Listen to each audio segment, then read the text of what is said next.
A father and son were driving down a long road. The boy looked out the window, his eyes fixed on a mountain far away.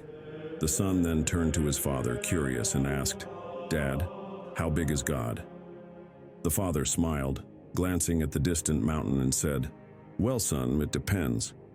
He then pointed at the mountain and asked his son, "Look at that mountain over there. How big does it look to you?" His son replied, "It looks kind of small, like I could climb it in a few minutes."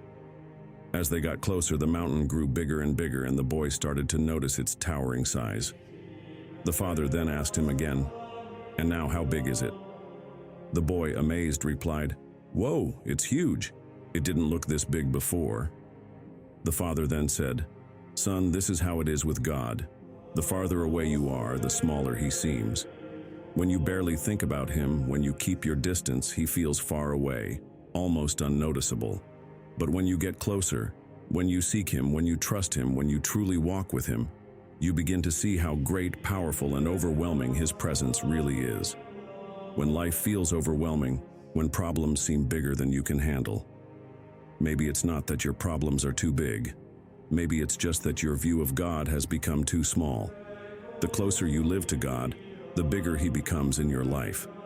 And the bigger he is, the smaller everything else appears. Draw near to God, and he will draw near to you. James 4 verse 8.